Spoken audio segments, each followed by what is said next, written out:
Welcome to New Filmmakers Los Angeles in partnership with Movie Maker magazine. My name is Danny DeLillo. We're here at the South Park Center. I'm delighted to join with Candace with her movie, Sorry Grandpa Shao. Let's take a look at the clip. A great question, Stephen. We're going to be serving Grandpa now. I have a question, since nobody here is asking enough questions. Like, really, why are you still keeping up the act? In just a few moments, we'll see how our dearest Grandpa will love it. Were you and your grandpa close? Did you guys talk together a lot, or could you not because you didn't speak the language? Okay, wow, sorry we're not all the favorite firstborn sons who've always had it easy.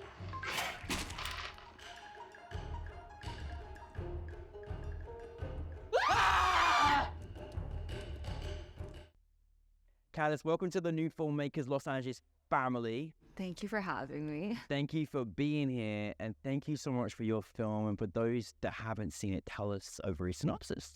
Yeah, it is about an Asian American girl who enlists her perfect brother to help exploit her grandpa's death anniversary for the sake of an AAPI Heritage Month takeover. That poor brother, he had to go through all of that is a lot, right? Firstly, it was a brilliant idea. It's got so many dynamics and important messages and stories and experiences, and through so many different styles and themes and everything else, it's amazing. Where apart from certain obviouses in our society, where did that kind of inspiration come for you? And like, I've got this idea and I want to articulate it for this particular film. Yeah, I grew up in Connecticut, which the film is kind of autobiographical in that way. But growing up in a place that was like 90% white, I felt like my Asian identity was always something that felt in question. It was something that, like, with classic identity stories, it was like I didn't really feel like I fit in very much, and I really wanted to be like everybody else. And then when I came to LA, obviously the dynamics of LA are a lot different, but in Hollywood, still TBD. So when I had my first Hollywood internship junior year of college, I remember I was like ignored in every conference meeting, and then there was one day they actually asked me what I thought, and it was only when it had to do with Constance Wu or Crazy Rich Asians. And I was like, whoa, so that's like what I'm here for. So for a long time, I spent a lot of my filmmaking process trying to figure out, like, should I be telling more stories about like drinking boba, speaking Mandarin, like reading Mandarin, intergenerational trauma, the buzzy things that I thought that, you know, made my films Asian American. But I kind of settled on the fact that in some ways that was me boxing myself in. And at the end of the day, you're the only person who can identify how you exist as, and like being Asian enough for me, and being Asian in this film was something that I was like, oh, like there's a gray area here that I can tap into. Oh yeah, we're gonna show this to every studio to remind them with your beautiful film and just be like, hey, wake up. But no, listen, there was so many dynamics in the film that you did so well, and it's, you know, it's always hard to kind of relay some of those personal experiences that you've been through, and only you can understand what you've gone through. But then it's, you know, you kind of brought this out into this very vibrant characters who, you know, is very kind of comical space, which I thought was really, really fun to watch. I love to kind of see the dynamic between these two siblings. It was brilliant.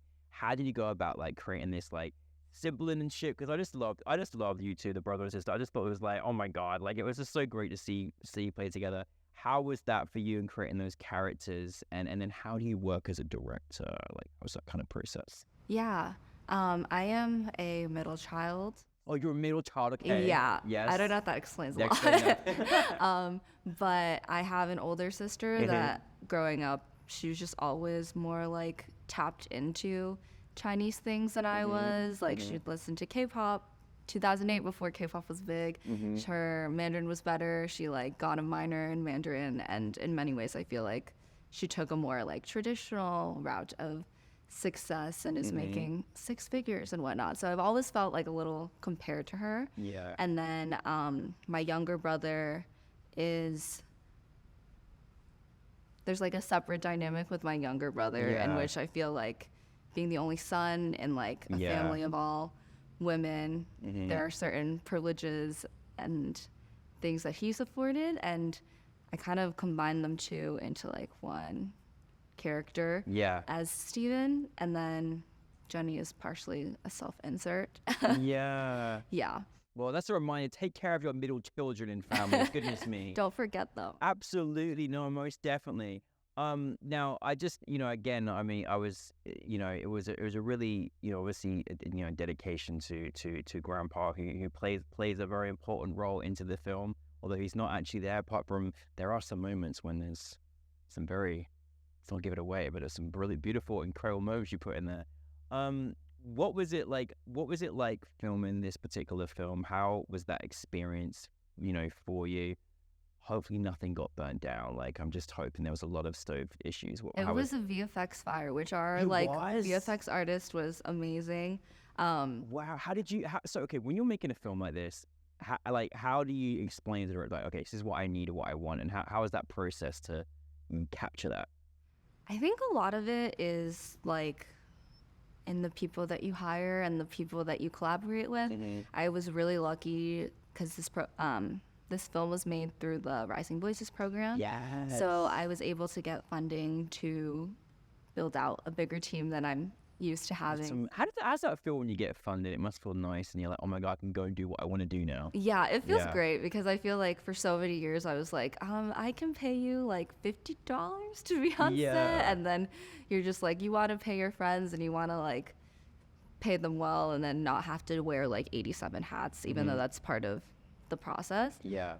But it was really nice to be able this time to focus more on the actual directing aspect and put more trust into the people that I hired.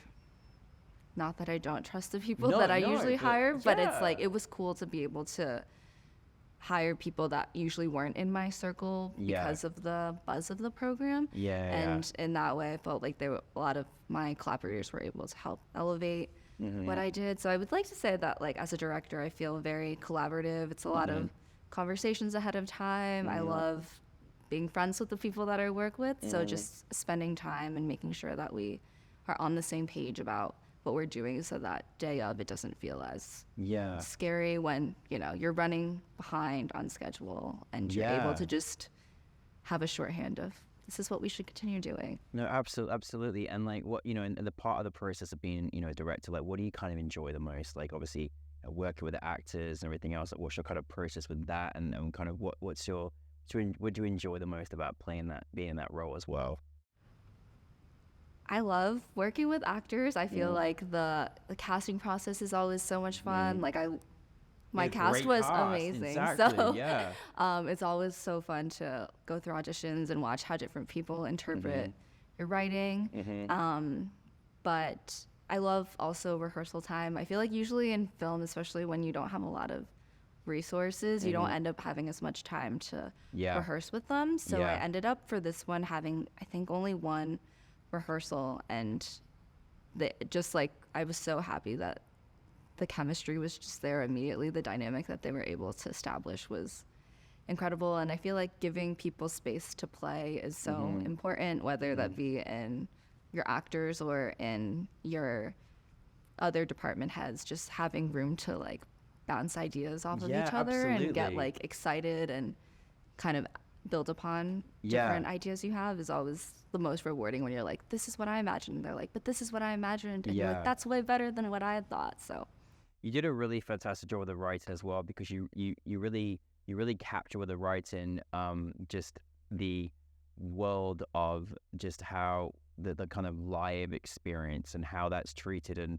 what we look up to as being like elite, and then how we have to present ourselves, and horrible things people can say as well, like in the things. And there was like so many comical elements and so many things like, oh my God, why do people say that kind of thing? Like, come on, we're better than that, right? Like, how did you, you really captured it so real. I felt like there was a real live. Thank you. How was, again, by the way, the effects were so clever, and how you did the whole was really clever as well. My post team was amazing. Like, I feel like I cannot say enough good things about them. I would love to work with all of them again. But the comments part was fun because I had ideas of what the comments were going to be. And then my partner ended up helping, like, he learned After Effects in like a week to try to help me figure out how we were going to do this. And we ended up like kind of making fake personas for each Instagram handle. Yeah. And so each handle we're like, who's gonna be the hater? Who's gonna be like the person? And they exist. I mean, this is real life. Yeah, sadly, there's gotta isn't be it? one. And they're like, Yeah. who's the person who's like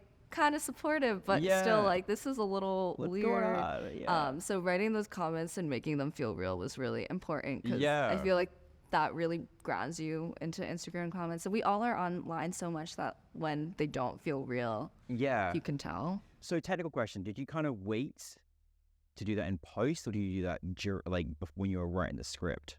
There were like some comments that Yeah. I think were flagged, like stuff about like Yeah. banana or like so cool about being like culturally whatnot. But I think the like nitty gritty of every single comment, I don't think I realized like how many comments would have to show up to make it to make it feel like through a real the whole life. live. Yeah. Yeah. No, So no, then it it was was brilliant.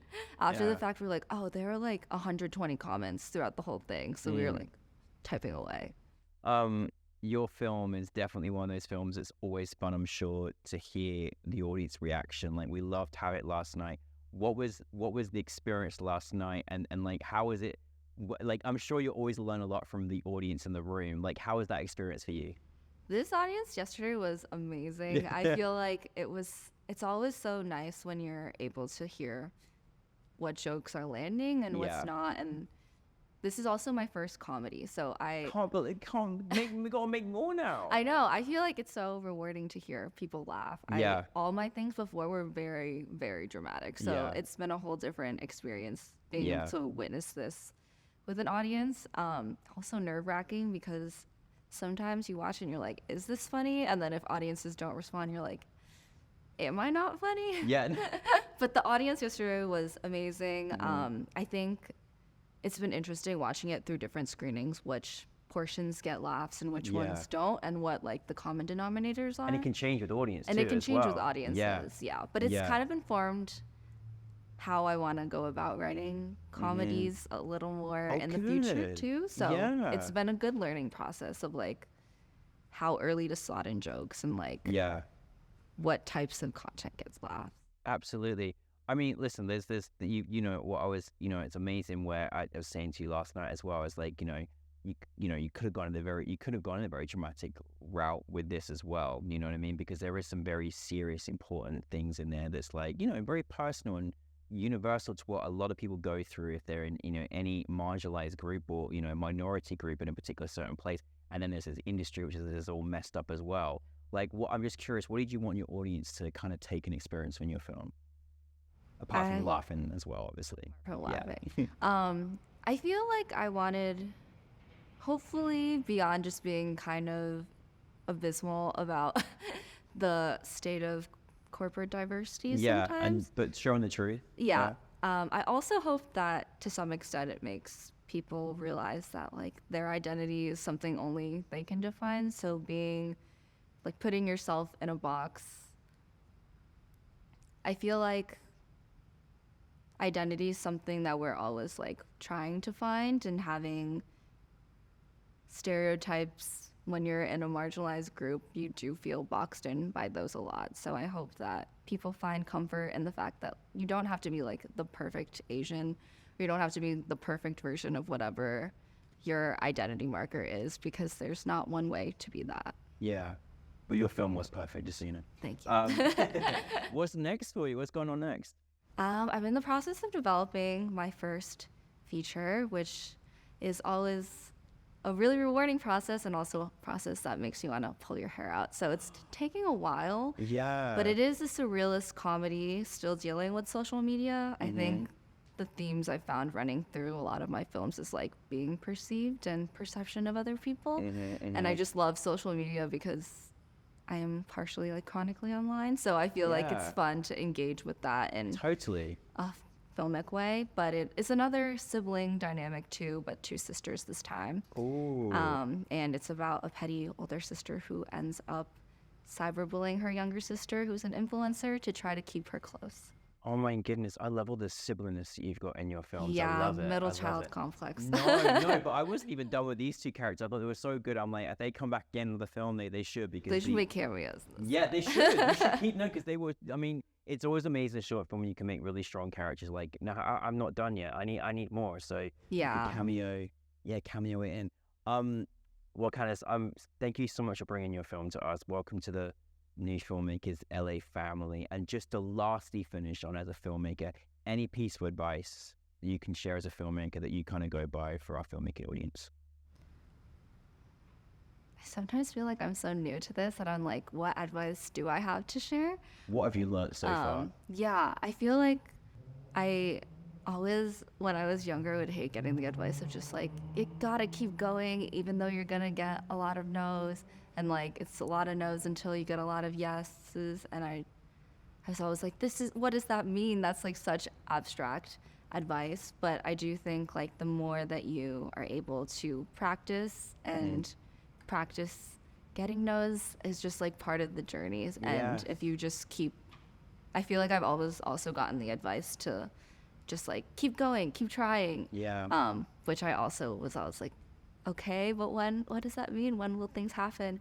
But I truly feel like if you keep practicing, you can only get better. And waiting for the yeses sometimes will take a while. So going out and, you know, still trying to make things with just your friends or with your phone or whatnot, it's like still practice, and that's awesome. And it's worth the yeses, because then the yeses come and then we get to sit here and talk about your films and enjoy. But well, that's really great advice, because honestly it can be it's such a hard process being a filmmaker, and you know, and so to keep going, you know, and it's such an important part. So well, thank you very much. Thank you. I'm ready for your next film, so just bring it back. But thank you very much for being here today. Thank you. Thank you, Candace, everybody.